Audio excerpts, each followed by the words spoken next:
Hello and welcome to Thoughts on Rice, a podcast hosted by the University of California Cooperative Extension Rice Advisors. I'm one of your hosts, Sarah Marcianish, and I'm a rice farm advisor for Colusa and Yolo counties. I'm Whitney Brim DeForest. I'm the Cooperative Extension Rice Advisor for Sutter, Yuba, Placer, and Sacramento counties. My name is Luis Espino. I'm the Rice Farming Systems Advisor for Butte and Glenn counties. I'm Michelle Leinfelder-Miles. I'm a farm advisor in the Delta region, and the counties that I cover are San Joaquin, Sacramento, Yolo, Solano, and Contra Costa counties. Together, the UCCE Rice Farm Advisors seek to provide relevant, topical, research-backed information relating to California rice production. In this episode, we're lucky to have Craig Riddle, the Industry Affairs Manager for the California Rice Commission. Craig has been with the CRC for almost 3 years now. Is that right, Craig? Yeah, a little over 3 years. Little over 3 years. Okay. And he's taken an active role in several programs, including the Drinking Water Well Survey Program, which is what we're going to talk about today. So, Craig, thank you so much for being here. Yeah, of course, Sarah. Thanks for having me on. Well, first off, let's kind of jump into this. Can you explain a bit about the history of the Drinking Water Well Survey Program and how it relates to the California Rice Commission?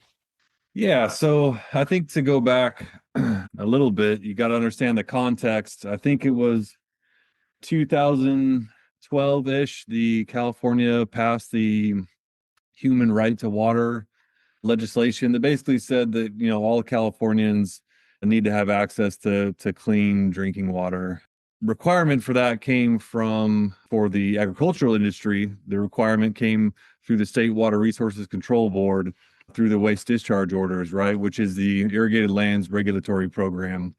So the regional board, our regional board in the Central Valley, Region 9, the Central Valley Regional Water Quality Control Board, put into all of the Irrigated Lands Regulatory Program discharge orders this requirement to monitor drinking water wells for nitrate. There are other constituents of concern, of course, in drinking water, but nitrate can be a direct result of agricultural practices, and so naturally made its way into the Irrigated Lands Regulatory Program, nitrate specifically. So the current drinking water well monitoring program consists of monitoring drinking water wells that are used for cooking or consumption for nitrates, and they are only required for rice, and I believe this is true for all of agriculture, but for drinking water wells that are located on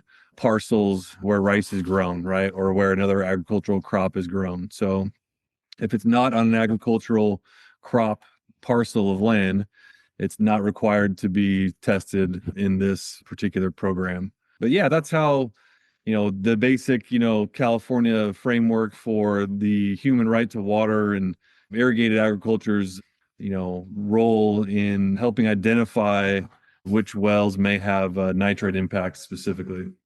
I think it's interesting that the CRC takes such an active role in making sure that the growers are participating in the drinking water well monitoring survey program.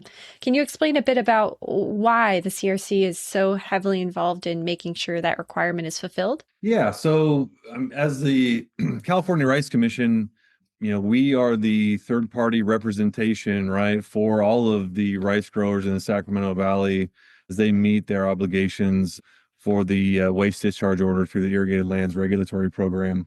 So, there are some requirements that the CRC has to do, like the monitoring and reporting.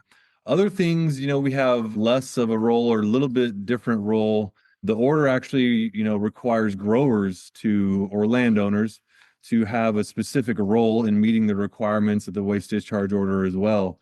This is actually a case that the onus largely falls on the growers or the landowners to comply with this. Of course, the CRC has no formal enforcement role, right, with the order. However, we have a great relationship with the industry where we feel like we can give them the information, we can encourage them to comply, and provide them with all the tools that they need to do this compliance. But at the end of the day, we don't actually check for compliance. We don't send any reports to the water board about, who has complied and who hasn't. It's up to the water board. Actually has their own enforcement branch, right, that will do periodic checks on this type of enforcement. So our role for the CRC is a little specific in this way. All of other agriculture in the Sacramento Valley falls under a general order, and ours is a commodity specific order just for rice. And so our compliance with the Irrigated Lands Regulatory Program looks, different depending on, our requirement that's commodity specific and other, crops that are grown in the Sacramento Valley. And so the drinking water well program is also a little bit unique. We have our own template for compliance, right, that we send to the water board. And some of the information on that template is specific to the Rice Commission. And so we didn't want to confuse it with the, general template that's available for all other agriculture in the Sacramento Valley. So on our website at calricenews.org, we've got all the compliance tools that our growers need to meet compliance for this. And so we've got the template for submission, how to collect a sample or how to have a lab collect a sample for you, where to collect a sample, frequently asked questions, a notification template, to users if it meets or exceeds the maximum contaminant limit, the drinking water standard for nitrate. So we put all these tools up on our website that are available for growers to be able to comply. This is one where it's been great to go through those resources and just learn from the website. But so that's a bit about, I guess, just the basis of the program and how it got started.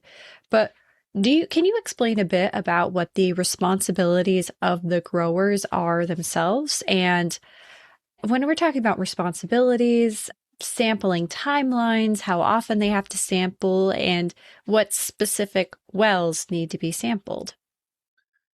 Yeah, so let me start with the easy one first. Again, this is only for drinking water wells on a parcel where rice is grown. So if it meets those requirements, it is required to be sampled.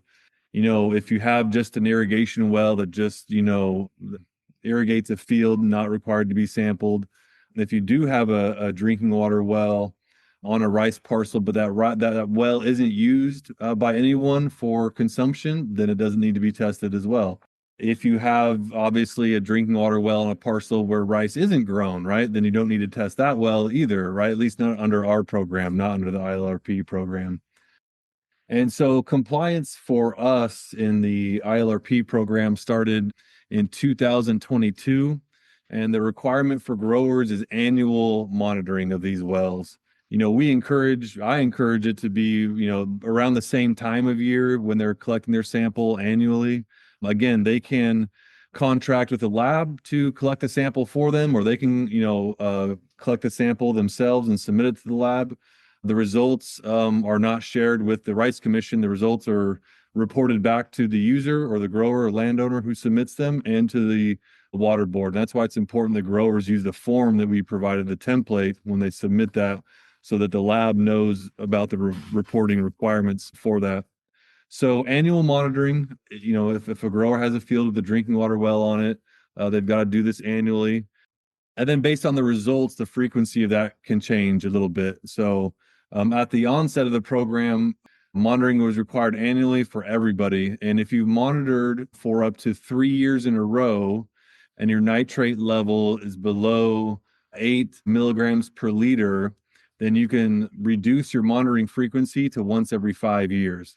So again, if you've monitored for the first 3 years of the program or 3 consecutive years, any 3 consecutive years, and all of your results are below 8.0, you can monitor once every 5 years. So you get a reduction in frequency sampling. If your results are between 8 and 10, and 10 again is the regulatory limit, the maximum contaminant limit for nitrate in drinking water wells in the state of California. If it's between 8 and 10, you have to continue your annual sampling. So it's kind of like a borderline result where it's not exceeding the drinking water limit, but it's high enough that the board wants you to continue your annual sampling.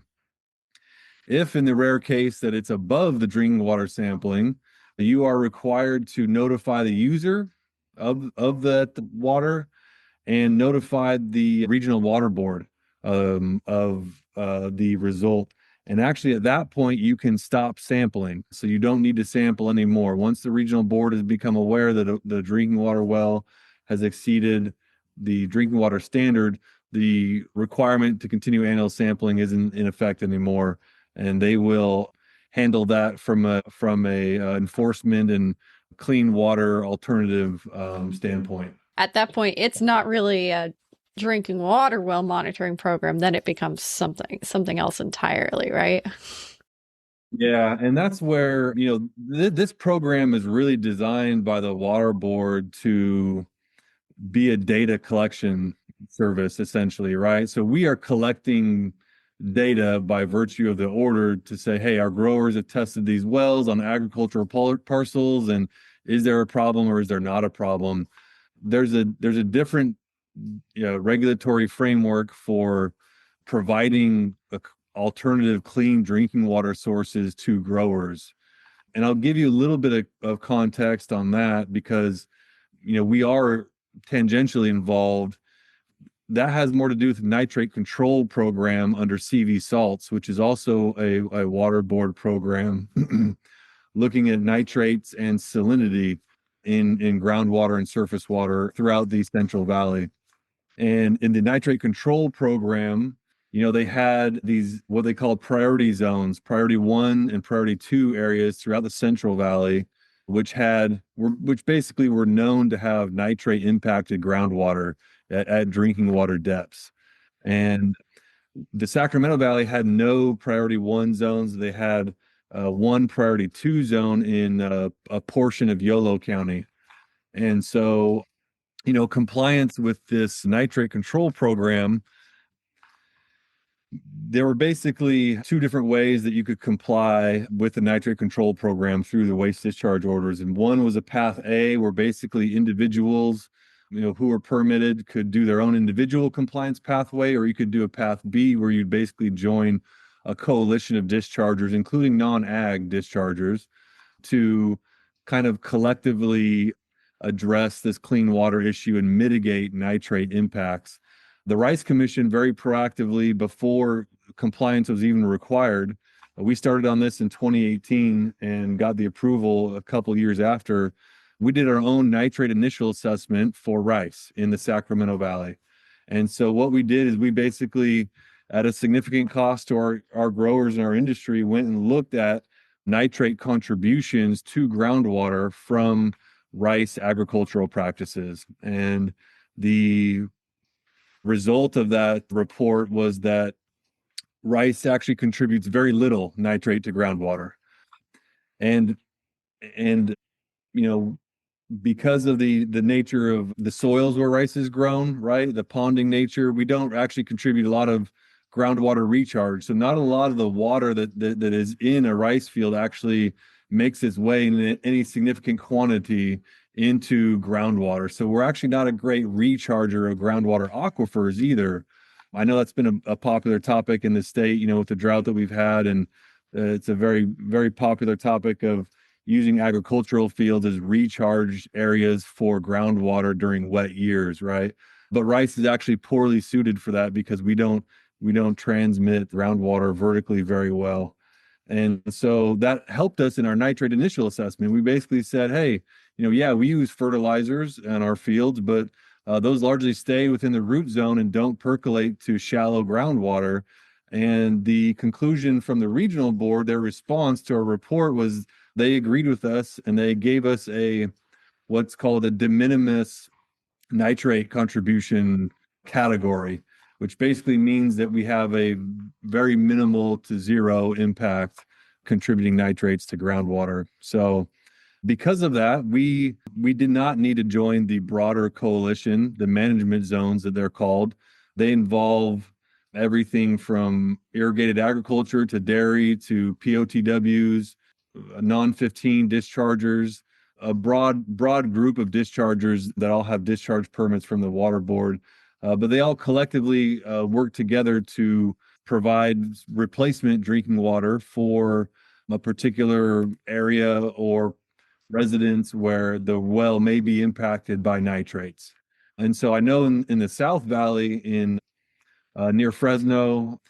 There's a lot of replacement water programs going on there. They've got clean drinking water stations where basically anybody can come and fill up a bottle or, a 5-gallon jug of clean water. And, Yolo County had a much less of an impact. They were, again, a secondary priority zone. And so they don't have it as robust, I think, a replacement water program, but they are committed and have funding to do the same replacement water program. The Rice Commission doesn't participate in that now, because of our Path A, right, our de minimis conclusion from the Water Board, and the fact that the rest of the Sacramento Valley is all in an unprioritized zone for nitrates and groundwater, meaning that the regional board recognizes that in general the Sacramento Valley has high quality groundwater, and nitrates in drinking water is not a pervasive issue across the valley, with this one exception in Yolo County having a few hot spots. So it's good news for us, right? It's good news for the Rice Commission, right? We did it. We did our homework. We put a lot of money and time into developing the science and finding out our impact on nitrates and groundwater, and our own individual conclusion was that we don't really contribute. And the secondary good news is that in the Sacramento Valley, right, we generally have high quality groundwater anyway. So we kind of started from a position of strength to begin with. Yeah. Absolutely. I mean, it's a very proactive approach, I think, to see what's coming around the corner and create the research and do the studies that help establish the truth of the matter, and that rice is not really contributing to groundwater degradation. And so, yeah, I think, I know on your website there's a section about the CV Salts program and then the Water Board Nitrate Control Program success story. Can people go and read more about that on that calrice.org website? Yeah, I don't know if we have a direct link to that. We used to, but it's still on the Water Board website. You can go to the Water Board's website and look at the nitrate control program. And, because of the way that we engage with the Water Board well before the, requirement to comply, they were very pleased with the engagement process, right? And being willing to meet with them and ask questions, and then be willing to fund, like you said, the science, right? To go find out the answer to this question, right? Well ahead of the, requirement, for all of agriculture to comply. And they were so pleased with that they wanted to highlight that as a success story, right? About how agriculture can work with regulation, right? Not in conflict, but in concert, where we can, work together on a solution instead of, waiting to the last minute to comply, or avoiding, contributing, fees or energy into the program. Yeah, we've highlighted that in many of our conversations with industry, just about a good success story, for the regulatory framework and from agricultural perspective, to both come away with a win, right? They got a committed partner, and we got a result that let us be able to manage our own future, right? And that's why we have our own commodity specific orders, because we are a little bit of a unique crop, right, in agriculture, and we don't always want to be thrown in the same basket with, other row crops or tree crops. And in this case, it was beneficial to us. And I should mention too that even though we weren't required to join a management, we did put significant funding into the creation of the management zone in Yolo County, right? So we didn't just wipe our hands and walk away. We put up a significant amount of dollars to get this management zone up and going and get off the ground, even though we weren't required to comply. And even to this day, the Rice Commission is very proactive in providing, limited support funding for advocacy groups that are really fighting, for clean water access to all kinds of disadvantaged communities and minority groups. And the CRC does, support them as well. Obviously not required by regulation or anything, but we want to have good relationships with these people because they're our neighbors, they're our friends, right? They are the people that we rely on for our industry as well. And so we want to be a good steward and a good partner in our communities and be proactive in helping people meet their needs. And of course, drinking water is a basic need for everyone. Well said. And so I know that the CRC is not gathering the data that's being submitted, but do you have any information on just how this program has been going? I think you said it started in 22. So in that case, last year must have been the first year that growers could potentially begin sampling on a 3-year cycle. Is that accurate? Right. Correct. Yeah. So, yeah, if they sampled in 22, 23, and 24, actually, right, then technically they don't need to sample, 25 through 29. They'll only need to sample once. So the regional water board, there's actually two websites you can go to look at the results. So I don't have any results that are, CRC specific. And in fact, we should point that out too, that there is no personal identifying information when a grower or landowner submits this water quality sample to the lab and it gets reported to the water board. What gets posted publicly is just the general area where the well is located, but does not have any personal identifying information, right? Doesn't have an address, it doesn't have a phone number, doesn't have a name, first or last name, has none of that type of information on it. It just has a general location and the amount of nitrate that was detected in the laboratory analysis. So there is some anonymity preserved, right, in having this information be public, but the information that is public is quite a bit. And you can go on two websites. One is the Gamma website, which is the groundwater ambient monitoring assessment, I believe. It's provided by the state of California. It's got all kinds of information, technical information. The Gamma website is probably best suited for those who are a little bit more technical savvy. You can look at nitrates and you can select, all the wells, and you can go on and look at which wells, I believe if they're green, they have like a 0 or a non-detect status. If they're yellow, they are, below the 8.0 milligrams per liter. If they're orange, I think they're the 8 to 10 range. And then if they're red, they're above the 10 range. And so it's not rice specific. This is everything, that they have data for. You can look at municipal wells. You can look at domestic wells. You can look at monitoring wells. You can look at all kinds of different types of wells as well. You can look at it through various, lenses of time periods. You can look at the last year or 5 years or all time. And again, it's not even agricultural specific, but this is it'll show you all wells that have nitrate impacts in addition to other constituents of concern. So if you want to look at something else that you think is a concern in your groundwater, you can also select for that. So again, that one's a little bit more designed, I think, for the more technical minded folks who maybe want to set some different filters or some different parameters as they look for groundwater constituents. The other one is, it says, is my property near a nitrate impacted water well? Yeah, and this one basically just says, is it a problem or is it not? And so it also is color coded, and if it has, I believe it's like a darker icon, it's a problem, and if it's a lighter gray icon, it's basically below the drinking water limit.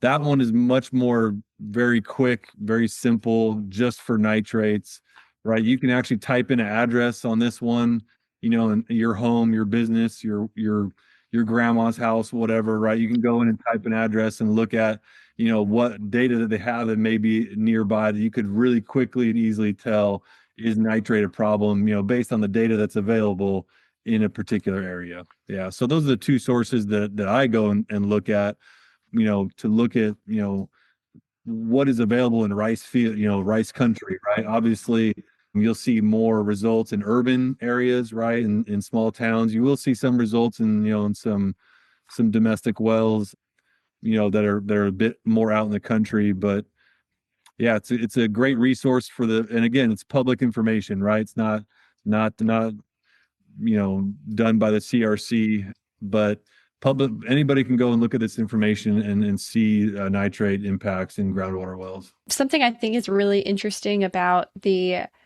second resource you noted, that is my property near a nitrate well, is that, like you said, it's really easy to just either input your address or just scroll up and down the state map and just see, well, one, you can get your information really quickly, but it also just shows how much data collection has gone into this project. A lot of data. And just how much information is out. It's really interesting to see. And I think they're all hosted on ArcGIS maps. So if you've got any kind of familiarity with that, it's something really, really useful, I think, for people who are interested in looking at water monitoring and data in California.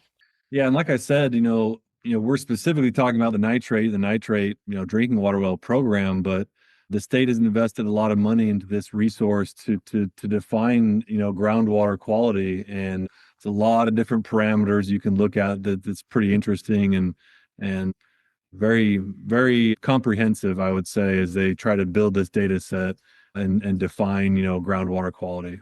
Craig, I think we've covered a lot about the drinking water well monitoring program, but is there anything else you'd like to touch on? Yeah, I think just the one other thing that I would like to highlight is, I mentioned the nitrate initial assessment that we did, a number of years ago. And we, the United States Geological Survey, the USGS, had a study in the mid-90s about shallow water quality beneath rice fields in the Sacramento Valley. And when the Irrigated Lands Regulatory Program came on, we actually partnered with the USGS to use a lot of that data, including doing monitoring in those wells ourselves, to continue to collect information about nitrates and other groundwater quality constituents in these, shallow groundwater wells below rice fields. And that information, from the mid 90s, has been monitored ever since, and has been, was a very key and integral part of our data set collection in doing our nitrate initial assessment, and continues to this day, right? So part of our order is to monitor groundwater. And so we continue to have a network of these, small diameter wells that go to, first encounter groundwater below rice fields that we monitor annually, right, on behalf of the industry. And we collect them again for nitrates and other groundwater constituents. And, the data that we have from those wells very much continues to support that there is very low detections of nitrates in these, first encounter groundwater below rice fields to this day. And I think, the industry and California in general can rest assured, right, that we continue to monitor this, right, on an annual basis, right? So it's not something that we've, wiped our hands with and walked away, done the check mark, but, we continue to monitor this and look at this because it is an important constituent. And, that our current data, supports the decades of data that we've had to support this argument that, rice does actually contribute very little to no nitrates to groundwater. So, it's not just something that we've done in the past. We continue to actively monitor this on behalf of the industry as well. Yeah, I think that's a great way of noting that it's not just a one and done kind of study. This is years of ongoing work, building on decades of foundational work, and just making sure that there's good, accurate science supporting the truth. So it's really great that you all have taken this on. And we've had great interaction with our regulatory partners, even on the groundwater monitoring network. We had, over the course of time, as we submitted reports and got data back and had conversations with our regulator friends, right? They would say, well, it looks like there's a data gap. Maybe there's a broad geographical area where we didn't really have some good groundwater data. Well, the Rice Commission went in and we installed at our own cost, 2 shallow groundwater monitoring wells, right, to collect data in these, geographical regions that didn't have good representative data. We partnered with other water agencies who had, state grants to install wells, where we said, hey, we see that you're installing a well in this area. It's near rice fields. Can we go monitor this well that you put in, water agency, and got agreements from them, right? So for us to go monitor that well as well. And then we've had some wins as well, where we had, some redundant wells where we maybe had too many wells in a geographical area. And we asked the water board, can we sample one of these wells instead of 3, and because they're all in close proximity, right? And so The number of wells that we've monitored over time has changed. The location of wells that we've monitored over time has changed, but we've had a good working relationship to make sure that we're covering the valley and continuing to collect the information that the regulators want to see, to make sure that this information is up to date and is still true, right? That if it was true 10 years ago, 20 years ago, is it still true today, right? And so we continue to collect that information, and in concert with our regulators in a way that makes sense, right? Both for industry and from a regulatory perspective. Craig, before we wrap up, are there any upcoming events you'd like to shout out? Yeah, we've got the Rice Quality Workshop that we have coming up. It'll be held on Thursday, July 30th at Hillcrest Catering in Yuba City from 9 to 12:30. This workshop is focused towards growers in the industry, right? How they can learn about agronomic practices, milling quality. We've got speakers from across the industry, from USDA, from the California Crop Improvement Association, from mills. We're going to have growers. We're going to have Rice Experiment Station folks speaking at this. Obviously, Sarah, some of your colleagues at the UC Cooperative Extension. So it'll be a great technical seminar, half a day. Lunch is provided afterwards, by the way. So stay and eat lunch and socialize with us. But it'll be a great opportunity for industry to get together, as they have a midsummer break and prepare for harvest. So yeah, come join us at the Rice Quality Workshop on Thursday, July 30th. Great. We'll have that registration link in the show notes, and we're also promoting it on our newsletters. If you have any questions, feel free to reach out to Craig or any of your rice advisors. And with that, Craig, would you like to share any contact information if people have more questions for you? Yeah, please contact me, criddle@calrice.org. So C as in cat, RIDDLE @calrice.org. Please let me know your thoughts or concerns or questions. Be happy to respond. Perfect. Well, with that, thank you so much, Craig. We'll let you get back to planning the Rice Quality Workshop, but we'll see you around soon. And thanks again. Awesome. Thanks, Sarah.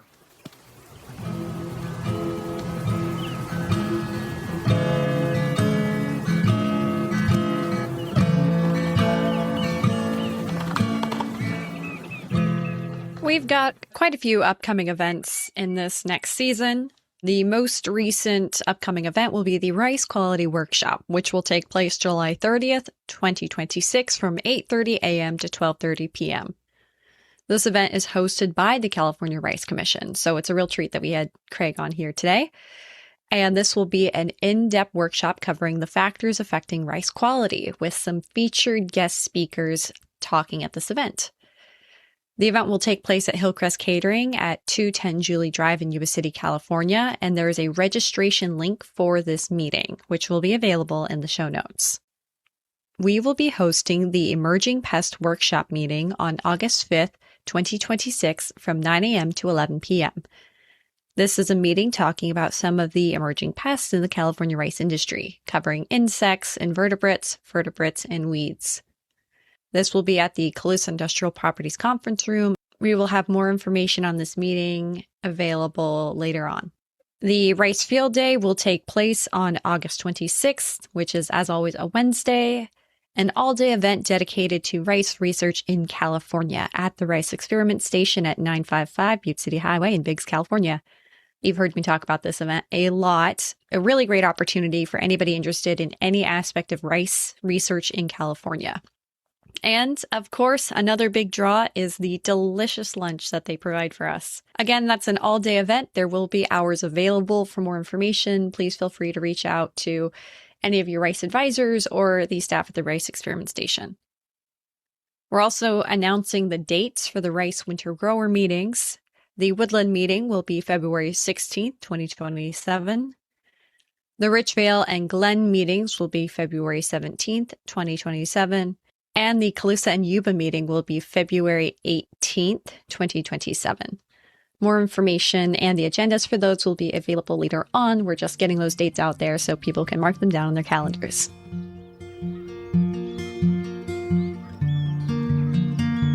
In terms of other resources you might want to take advantage of, you can also look at our newsletters, which include Rice Briefs, which covers Calusa Yolo, Rice Notes, which covers Yuba Sutter, Rice Leaf, which covers Butte and Glen, and Field Notes, which covers rice in the Delta region of California. Thanks for listening to Thoughts on Rice, the University of California Cooperative Extension podcast from the University of California Agricultural Natural Resources. You can find out more about this podcast on our website, thoughtsonrice.buzzsprout.com. We'd love to hear from you, whether it's from using our text link in the show notes, a survey submission in our feedback form, also in the show notes, or in a comment or rating on your podcast streaming service of choice. You can email me with any comments, questions, or concerns at smarsh@ucanr.edu. Another year has begun, and it feels like planting is right around the corner. And remember, like the growers like to say, have a rice life. Mention of an agrochemical does not constitute a recommendation, merely the sharing of research findings. Always follow the label is the law. Find out more at ipm.ucanr.edu. The views, thoughts, and opinions expressed are the speaker's own and do not represent the views, thoughts, and opinions of the University of California. The material and information presented here is for general purposes only. The University of California name and all forms and abbreviations are the property of its owner, and its use does not imply endorsement of or opposition to any specific organization, product, or service.